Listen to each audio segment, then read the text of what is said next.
ఒక మధ్యతరగతి అమ్మాయి తన ప్రమేయం లేకుండా మరొకరికి రెండో భార్యగా వెళ్ళి తనకి ఏమాత్రం విలువలేని ఆ కుటుంబంలో తన స్థానాన్ని ఏ విధంగా నిలబెట్టుకుంటుందో తెలియజేసేది ఈ కథ.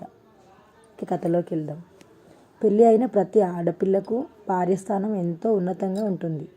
కానీ సంధ్య విషయంలో మాత్రం భార్య స్థానం చాలా భారంగా మారింది. నాకే ఎందుకు ఇలా జరగాలి? నేను ఏ తప్పు చేయకపోయినా నాకు ఎందుకు ఈ శిక్ష?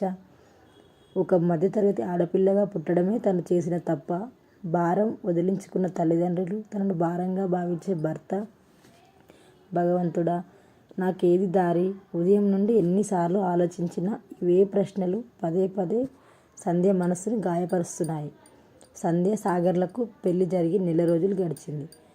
సాగర్కు ఇది రెండో పెళ్లి కారణంగా ఆనవాయితీ తప్పించాలని ఫంక్షన్ హాల్లో కాకుండా ఈసారి అన్నవరం సత్యనారాయణ స్వామి గుడిలో అతి కొద్ది మంది బంధువులతో ఏదో అయ్యింది అనిపించి ఆ 3 ముళ్ళు వేయించారు. పెళ్లిలో సాగర్ చాలా ముభావంగా ఉన్నాడు. సాగర్ ముభావం సంధ్య మనసులో అలజడి రేపుతూనే ఉంది. మొదటి భార్య యాక్సిడెంట్లో చనిపోయి 2 ఏళ్ళు అయ్యింది. ఇంట్లో ఎంత బలవంతం పెట్టినా నాకు రెండో పెళ్ళి ఆసక్తి లేదు అని ఖచ్చితంగా చెప్పాడు. కానీ సాగర్ తల్లిదండ్రులు, నానమ్మ, నీ తర్వాత 2 పిల్లలు, 2 తమ్ముళ్ళు, నీ చెల్లెళ్ళకి పెళ్ళిళ్ళు చేయాలంటే ముందు ఈ ఇంటికి పెద్ద కోడలు ఉండాలి అని పదే పదే నచ్చజెప్పడంతో తప్పనిసరి అయి ఒప్పుకున్నాడు. సాగర్ రెండో పెళ్లి విషయంలో నానమ్మనే పెద్ద పాత్ర వహించి తన కౌలు రైతు రామకృష్ణ పెద్ద కూతురు సంధ్యనిచ్చి దగ్గరుండి వివాహం జరిపించింది. సంధ్య పెళ్లి బట్టలతో సాగర్ ఇంట్లో అడుగుపెట్టింది. తర్వాత జరిగే కార్యక్రమాలు కూడా అన్నీ అత్తింట్లోనే జరిపించారు.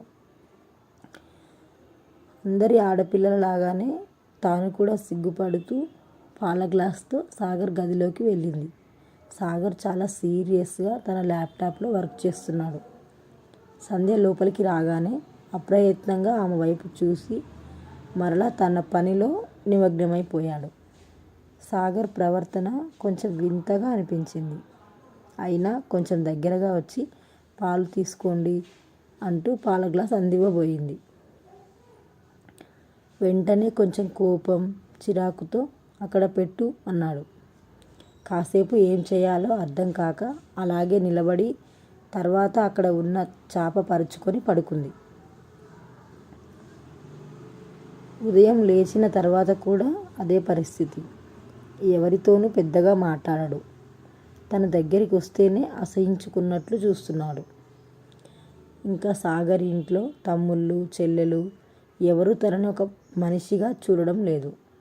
ఇంటికి ఎవరైనా వచ్చినప్పుడు వారితో సంధ్యని పరిచయం చేసినప్పుడు కూడా మా అన్నయ్య రెండో భార్య అని మాత్రమే చెప్తున్నారు. ఆ రెండో భార్య అనే పదం తనను చాలా బాధిస్తుంది. కేవలం వంట చేసే సావిత్రమ్మ మాత్రం తనతో మాట్లాడుతుంది. అత్తగారు కూడా పెద్దగా తనతో ఏమీ మాట్లాడదు. ఆమె కాలు నొప్పి కారణంగా తన గది దాటి రాదు. మామగారు సాగర్ ఉదయం 9 గంటలకే కంపెనీకి వెళ్ళిపోతారు. తన చుట్టూ చాలామంది మనుషులు ఉన్నా తనకి ఒంటరిగానే ఉన్నాను అనిపిస్తుంది. అప్పుడప్పుడు అమ్మ, చెల్లెల నుండి వచ్చే ఫోన్ మాత్రమే కాస్త ఊరటనిస్తుంది. ఎంతైనా తను మధ్యతరగతి కుటుంబం నుండి వచ్చింది కాబట్టి అన్నీ సర్దుకుపోవటం అలవాటు చేసుకుంది. ఎంత సర్దుకుపోయినా కానీ ఆ రోజు సాగర్ మాట్లాడిన మాటలు మనసులో గుచ్చి బాధిస్తున్నాయి. ఆ రోజు జరిగిన సంఘటన మళ్ళా గుర్తొస్తుంది. అప్పటికే 2 రోజుల నుండి జ్వరంగా ఉంది. రాత్రి పడుకోపోయేటప్పుడు మంచంపై ఉన్న దుప్పటి తీసుకోబోయి కొంచెం తూలి పట్టు కోసం 2 చేతులు సాగర్ భుజాలపై ఆనిచ్చింది. వెంటనే సంధ్య చెంప చెల్లుమంది. సాగర్ కోపంతో ఊగి, ఇలాంటి చీప్ ట్రిక్స్ నా దగ్గర ప్లే చేయకు. నేను అన్ని విషయాలు పెళ్ళికి ముందే మీ నాన్నకు మెసేజ్ చేశాను.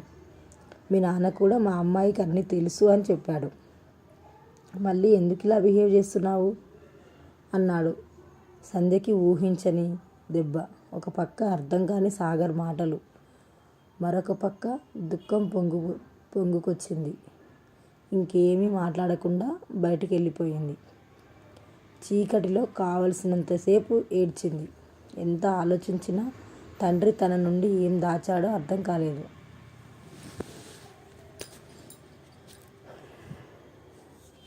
తనకు కేవలం రెండో పెళ్ళి అని మాత్రమే చెప్పాడు.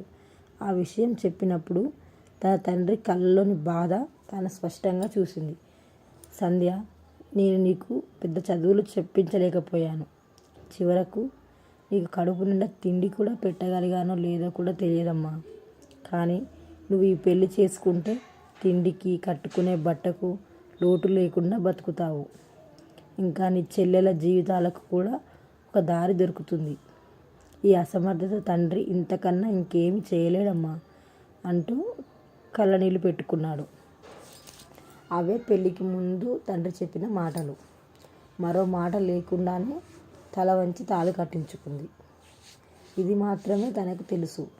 కానీ సాగర్ ఏంటి ఏదో మెసేజ్ అంటున్నాడు. ఉదయం నుండి ఇదే ఆలోచన.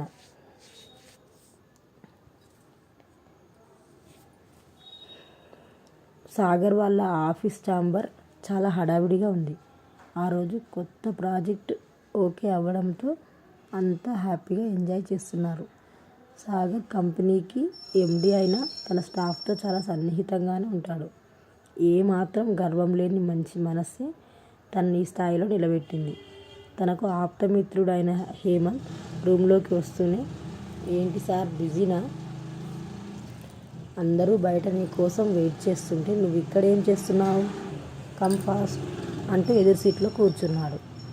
సాగర్ తల పైకెత్తకుండా, మీరు కంటిన్యూ చేయండి, నేను తర్వాత వస్తాను, ప్లీజ్ నన్ను బలవంతం చేయొద్దు అన్నాడు.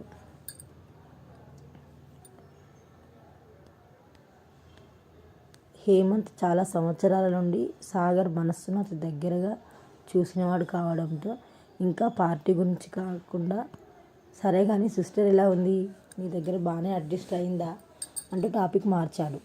కానీ సాగర్ నుండి ఏం సమాధానం లేదు. అరే నిన్నే అడిగేది, నిన్నే నమ్ముకొని వచ్చిన అమ్మాయి, ఆమెను సంతోషంగా ఉంచే బాధ్యత నీదే కదా అన్నాడు హేమంత్. ఆ మాటలకి సాగర్ ముఖం కోపంతో ఎర్రబడింది. ఒక్కసారిగా సీట్లో నుండి పైకి లేచి, ఎవరు రమ్మన్నారు, మనం నమ్ముకొని రమ్మని నేనేమైనా అడిగానా? ఇంకొకసారి ఆమె గురించి నా దగ్గర మాట్లాడొద్దు. నీకేమైనా తెలుసుకోవాలంటే ఇంటికెళ్ళి క్షేమ సమాచారాలు కనుక్కో అంటూ విసురుగా అక్కడి నుండి వెళ్ళిపోయాడు.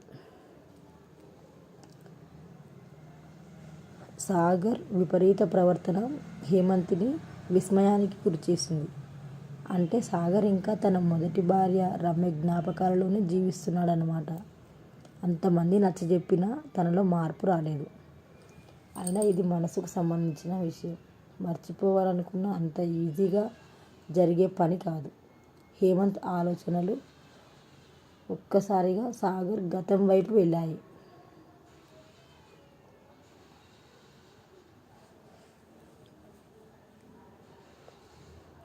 కరెక్ట్గా 2 ఏళ్ల క్రితం సాగర్ రమ్యను ప్రేమిస్తున్నాను అని చెప్పి నాకు చెప్పడానికి భయంగా ఉంది, నీ హెల్ప్ కావాలి అంటే తాను కూడా వాళ్ళిద్దరూ ఒకటవ్వడానికే చాలానే కష్టపడ్డాడు. రమ్య గొప్పింటి పిల్ల అయినా చాలా సింపుల్గా, చలాకీగా ఉండేది. అవసరం ఉన్న అందరికీ సహాయం చేస్తూనే ఉండేది. ఆమెలో పరోపకార గుణమే సాగర్ మనస్సును ఆమెకి దగ్గర చేసింది. కానీ పెళ్ళయి 6 నెలలు కూడా కాకుండానే మృత్యువు యాక్సిడెంట్ రూపంలో రమ్యని సాగర్ నుండి దూరం చేసింది. అత్త మామలతో గుడికి వెళ్ళి తిరిగి వస్తుండగా ఎదురుగా రాంగ్ రూట్లో వచ్చిన ట్రక్ బలంగా ఢీకొని డ్రైవింగ్ సీట్లో ఉన్న రమ్య అక్కడికక్కడే మరణించింది. వెనుక ఉన్న అత్త మామలు దెబ్బలతో బయటపడ్డారు. రమ్య వియోగాన్ని భరించలేక సాగర్ మానసికంగా కుంగిపోయాడు. సాగర్ చాలా రోజులు ఒకే రూమ్కి పరిమితమై పదే పదే రమ్య ఫోటోలు చూస్తూ కాలం గడిపేవాడు. కోలుకోవడానికి 6 నెలలు పైనే పట్టింది. తండ్రి చొరవతో కోలుకున్నా కానీ మనసులో గూడు కట్టుకుపోయిన విషాదం మాత్రం అలానే ఉండిపోయింది. సార్ మిమ్మల్ని పిలుస్తున్నారు అని వినిపించిన ఆఫీస్ బాయ్ మాటలతో పాత జ్ఞాపకాల నుండి మళ్ళా ఈ లోకంలోకి వచ్చాడు హేమంత్. అయినా మనసు ఇంకా సాగర్ గురించి ఆలోచిస్తుంది. ఒకసారి సాగర్ ఇంటికెళ్ళి సంధ్యను కలవాలి, ఆమె పరిస్థితి ఎలా ఉందో అనుకుంటూ అప్పటికే మొదలైన పార్టీలో తను జాయిన్ అయ్యాడు. సంధ్య ఆలోచనలకు అంతరాయం కలిగిస్తూ అత్తగారి పిలుపు చెవులకు చేరింది. సంధ్య ఒకసారి ఇటురా. అత్త పిలుపుతో పరుగులాంటి నడకతో అత్త ఉన్న రూమ్కి వెళ్ళింది. సంధ్య, ఈరోజు ఊరు నుండి మా అత్తగారు వస్తున్నారు, అదే అన్నపూర్ణమ్మ గారు వస్తున్నారు. ఆవిడ పెద్ద ఆవిడైనా కానీ తిండి విషయంలో చాలా జాగ్రత్తలు పాటిస్తారు. నువ్వే దగ్గర ఉండి అవసరమైనవన్నీ చూసుకో. 4 రోజుల కంటే ఎక్కువ ఉండరు. నాకు యాక్సిడెంట్ అయిన దగ్గర నుండి ఈ కాలు నొప్పితో నడవలేకపోతున్నాను. లేకపోతే అన్నీ నేనే చూసుకునేదాన్ని. ఇంట్లో అందరూ భయపడేది, గౌరవించేది కూడా అత్తయ్య గారిని ఒక్కరినే. ఆమె చెప్తేనే ఎవరైనా వింటారు. నువ్వు కూడా ఆవిడ దగ్గర జాగ్రత్తగా ఉండు అని చెప్పింది. ఇప్పుడు సంజయ్కి అర్థమైంది. అంటే అన్నపూర్ణమ్మ గారు చెప్పారని సాగర్ తనని పెళ్లి చేసుకున్నాడన్నమాట అని మనసులోనే అనుకుని అలాగే అత్తయ్య అని చెప్పి అక్కడి నుంచి వచ్చేసింది. కాసేపటికి అన్నపూర్ణమ్మ గారిని తన పెద్ద మరిది గౌతమ్ కారులో తీసుకువచ్చాడు. ఆవిడ ఇంట్లోకి అడుగు పెడుతూనే, సంధ్య ఎలా ఉన్నావు అంటూ ఆప్యాయంగా పలకరించింది. బాగానే ఉన్నాను అమ్మమ్మ గారు, రండి అంటూ ఆమె చేతిలో ఉన్న వస్తువులు తీసుకుంది. సంధ్య చెప్పిన సమాధానం అన్నపూర్ణమ్మ గారికి తృప్తిని ఇవ్వలేదు. వాడిపోయిన సంధ్య ముఖాన్ని చూసి అక్కడి పరిస్థితి అర్థం చేసుకుంది. సంధ్య మాత్రం అన్నపూర్ణమ్మ గారి వెంటే ఉండి ఆమెకి కావలసినవన్నీ అందిస్తుంది. ఆ రోజు మధ్యాహ్నమే అన్నపూర్ణమ్మ గారు, సంధ్య ఇక్కడ దగ్గరలో దేవుని గుడి ఉంది, సాయంత్రం అక్కడికి వెళ్ళి వద్దాం, త్వరగా రెడీ అవ్వు అని చెప్పింది. అన్నపూర్ణమ్మ గారు అన్నట్లుగానే 5 గంటలకల్లా కారులో గుడికి బయలుదేరింది సంధ్యతో పాటు. దర్శనం అయిపోయిన తర్వాత విశాలమైన మండపంలో ఇద్దరు కూర్చున్నారు. ఏమ్మా సంధ్య, సాగర్ నీతో ఎలా ఉంటున్నాడు అని మళ్ళీ అడిగింది. బాగానే ఉంటున్నారు అమ్మమ్మ, మేమిద్దరం బాగానే ఉన్నాం అంది సంధ్య. ఎందుకమ్మా నిజం దాస్తావు? ఏడ్చి ఏడ్చి కమిలిపోయిన నీ కళ్ళు చూస్తే నాకు తెలియదా అని ఆమె చేతిలోని సెల్ ఫోన్ తీసి సంధ్యకి ఇచ్చి అందులో ఉన్న మెసేజ్ని చదవమన్నట్లుగా సంధ్య వైపు చూసింది. భయంగా సంధ్య కళ్ళు అక్షరాల వెంబడి పరుగులు పెడుతున్నాయి. రామకృష్ణ గారు, మీ అమ్మాయిని పెళ్లి చేసుకోవడం నాకు ఇష్టం లేదు.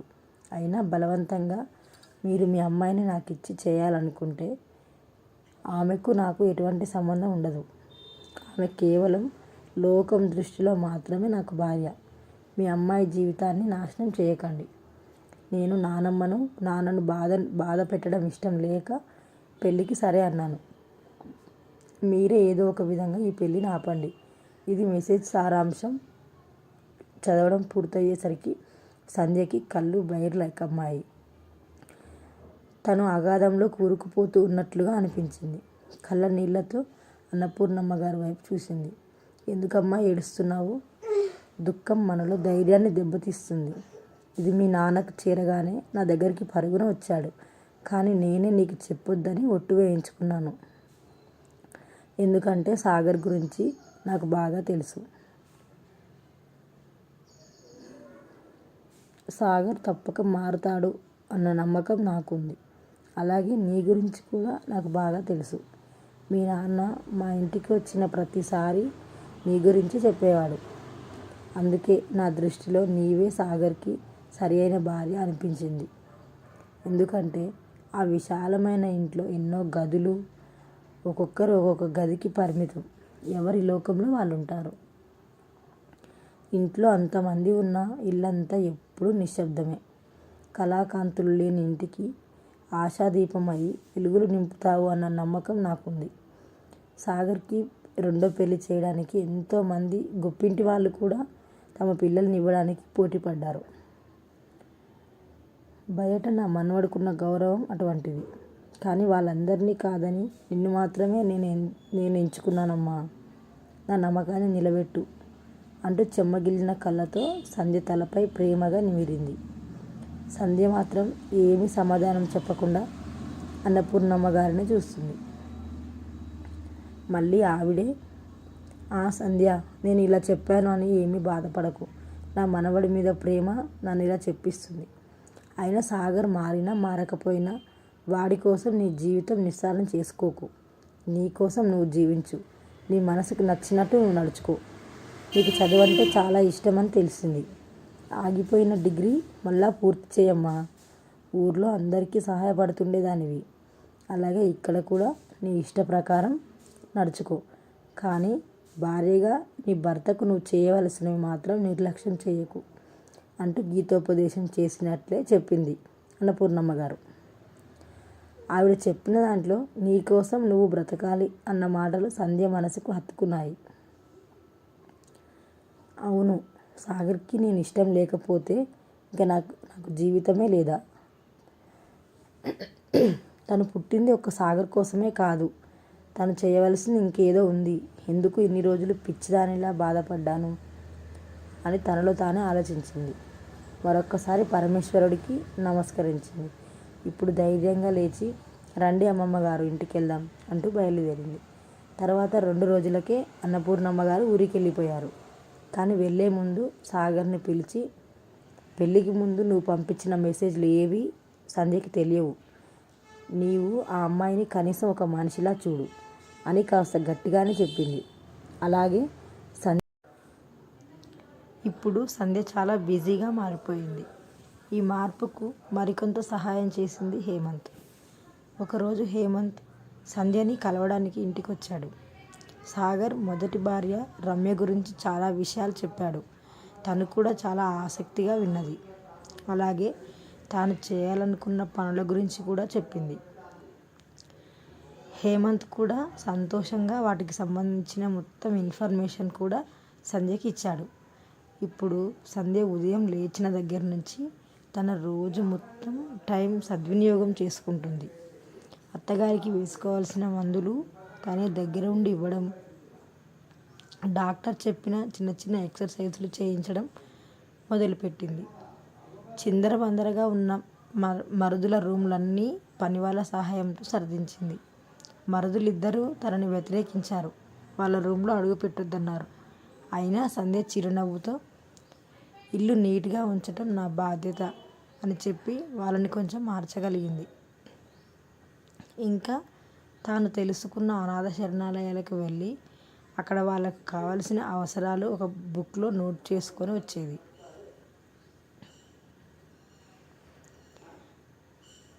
ఒక ప్రత్యేకమైన వాట్సాప్ గ్రూపు ఏర్పాటు చేసుకుంది. దానిలో హేమంత్ చాలామందిని జాయిన్ చేశాడు. అందులో ఇంట్రెస్ట్ ఉన్నవాళ్ళు అనాథాశ్రయానికి సహాయం చేయటానికి ముందుకొచ్చేవారు. ఆ సహాయాన్ని సంధ్య స్వయంగా తీసుకెళ్ళి వాళ్ళకి అందించేది. ఇంకా తనకు ఇష్టమైన పని చదువు చెప్పడం. అందుకోసం దగ్గరలో ఉన్న ఒక మురికివాడని ఎంచుకుంది. అక్కడ జీవించే వాళ్ళందరూ కూడా రోజువారీ కూలీలు. తల్లిదండ్రులు పనులకు వెళ్ళిపోయిన తర్వాత పిల్లలే ఇళ్ళకి కాపలా ఉండేవారు.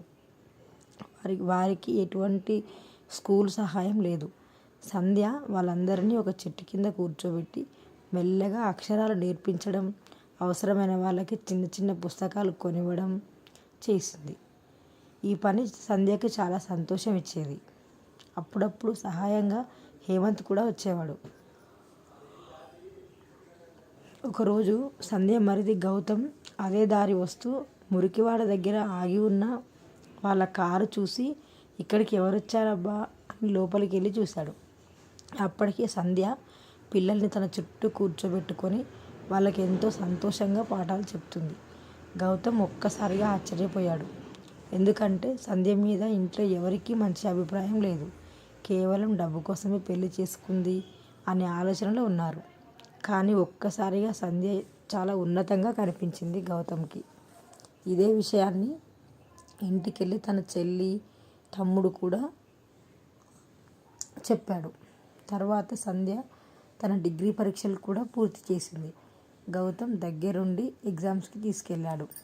మెల్లగా అందరి మనసులను గెలుచుకుంది. కానీ ఒక్క సాగర్ని మాత్రమే ఇంకా మార్చలేకపోయింది. ఆ రోజు ఇంట్లో హడావిడిగా తిరుగుతూ సంధ్య ఒక చిన్న ఫంక్షన్ ఏర్పాటు చేసింది. గౌతమ్కి కేక్ తీసుకురమ్మని చెప్పింది. అందరూ 5 గంటలకల్లా ఇంటికి వచ్చేయాలి అని చెప్పింది. అన్నట్టుగానే మామయ్యతో సహా అందరూ 5 గంటలకే ఇంట్లో ఉన్నారు, ఒక్క సాగర్ తప్ప. సంధ్య ఎందుకు రమ్మందో ఎవరికి తెలియక ఆసక్తిగా ఎదురు చూస్తున్నారు. హాల్లో టేబుల్ నీట్గా డెకరేట్ చేసి దానిపై వాళ్ళ రూమ్లో ఉన్న రమ్య ఫోటో తీసుకొచ్చి పెట్టింది. ఇంతలో కేక్ కూడా వచ్చింది. అన్నీ అరేంజ్ చేసి, మామయ్య గారు, ఈరోజు మీ కోడలు పుట్టినరోజు. తను మనతో లేకపోయినా మనందరి మనసులో సజీవంగానే ఉంది. అందుకే రమ్య బర్త్డే సెలబ్రేట్ చేయాలనుకున్నాను. రండి, మీరే కేక్ కట్ చేయాలి అంది. అందరూ సంధ్య వైపు ఆశ్చర్యంగా చూశారు. అందరికీ సంధ్య చాలా ఉన్నతంగా కనిపించింది. కానీ సంధ్య, మామగారు, నేను కాదమ్మా, సాగర్కి ఫోన్ చేస్తాను, వాడు కేక్ కట్ చేస్తాడు అని సాగర్కి ఫోన్ చేయబోయాడు. కానీ అప్పటికే సాగర్ హడావిడిగా లోపలికి వస్తున్నాడు. వెనుకే హేమంత్ కూడా ఉన్నాడు. సాగర్ ఎవరితోనో ఫోన్లో మాట్లాడుతున్నాడు. అంకుర్ అనాథ శరణాలయమేనా? అవునండి అనే సమాధానం వినబడింది. ఈరోజు నా భార్య పుట్టినరోజు. నేను మరొక గంటలో మీ శరణాలయానికి వస్తా. పిల్లలకి అవసరమైన వస్తువులు ఏం కావాలో చెప్పండి, నేనే డొనేట్ చేయాలనుకుంటున్నా అంటూ ఫోన్లో మాట్లాడుతున్నాడు. కానీ అవతల పక్క నుండి, సాగర్ గారు, ధన్యవాదములండి, ఆల్రెడీ రమ్య గారి పేరు మీద ఈరోజు ఉదయమే పిల్లలకి స్వీట్స్, బట్టలు, వాళ్ళకి అవసరమైన బుక్స్ కూడా మీ ఇంటి నుండి సంధ్య గారు అందజేశారు. పిల్లలతో ఒక గంట ఇక్కడే గడిపి వాళ్ళని ఆటలు కూడా ఆడించారు. సంధ్య గారికి మరొకసారి థ్యాంక్స్ చెప్పండి.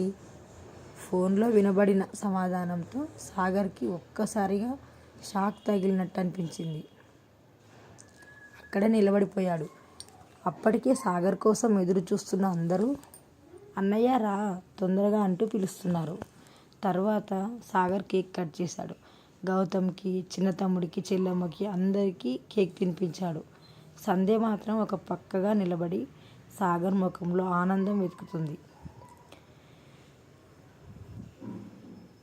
రమ్య ఫోటో చేతిలోకి తీసుకొని ఆప్యాయంగా తుడుముతూ, రమ్య, నువ్వెంత అదృష్టరాలు కదా, ప్రేమ పేరు చెప్పి ప్రాణాలు తీస్తున్న ఈ రోజుల్లో నువ్వు బాహ్యంగా లేకపోయినా సాగర్ నిన్నెంతగా ప్రేమిస్తున్నాడు అనుకుంటూ తను కూడా అక్కడున్న కేక్ తీసుకుంది.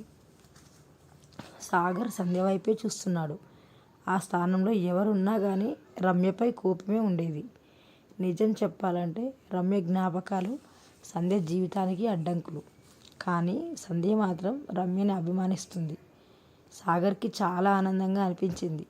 ఆ రోజు అందరూ కలిసి కూర్చొని భోజనాలు చేశారు. సాగర్ తమ్ముళ్ళు మాట మాటకి వదిన వదిన అని పిలుస్తుంటే తనకి చాలా ఆనందంగా అనిపించింది. హేమంత్ కూడా వాళ్ళతో కలిసి సరదాగా అందరినీ నవ్విస్తున్నాడు. సాగర్ ముఖంలో కూడా చిరునవ్వు కనబడింది. భోజనాలు అయ్యాక హేమంత్ ఇంటికి వెళ్ళడానికి బయలుదేరాడు. సాగర్ కూడా గేట్ వరకు హేమంత్తో కలిసి వెళ్ళాడు. హేమంత్ వెళ్లే ముందు, సాగర్, భగవంతుడు రమ్యని దూరం చేసిన సంధ్య రూపంలో మరో అదృష్టం నీ చేతిలో పెట్టాడు. ఆ అదృష్టాన్ని చేజార్చుకోకు, ఇంతకంటే ఎక్కువ ఏం చెప్పలేను అంటూ తాను చెప్పాలనుకున్నది సాగర్కి చెప్పి వెళ్ళిపోయాడు. సాగర్ రూమ్లోకి అడుగు పెట్టేసరికి సంధ్య అక్కడే ఏవో సర్దుతుంది. సాగర్ మెల్లగా సంధ్య దగ్గరగా వచ్చి, సంధ్య, నన్ను క్షమించు, నీ మనసు బాధ పెట్టాను అన్నాడు. సాగర్ పిలుపులో ప్రేమ, అతని చూపులో ఆరాధన కనిపించాయి. సంధ్యకి సమాధానంగా చిరునవ్వు నవ్వింది. సాగర్ 2 చేతులు ఆమెను దగ్గరకు లాక్కున్నాయి. సంధ్య తుల్లిపడి అతని హృదయంపై వాలిపోయింది. సంధ్య మనసులోనే అన్నపూర్ణమ్మ గారికి కృతజ్ఞతలు చెప్పుకుంది. ఆవిడ చెప్పిన మాటలు అక్షరాల నిజమయ్యాయి. సాగర్ ఏదో చెప్తున్నాడు, అవేవి చెవికి చేరటం లేదు, ఒక్క మాట తప్ప. సంధ్య, రేపే మీ ఊరికి వెళ్దాం, మీ నాన్నగారు నీ గురించి చాలా బాధపడి ఉంటారు, నేనే ఆయనతో అన్నీ మాట్లాడాలి అన్నాడు. ఇప్పుడు సాగర్ రెండో భార్య సంధ్య పూర్తిగా అతని మనసులో మొదటి భార్య స్థానాన్ని ఆక్రమించింది.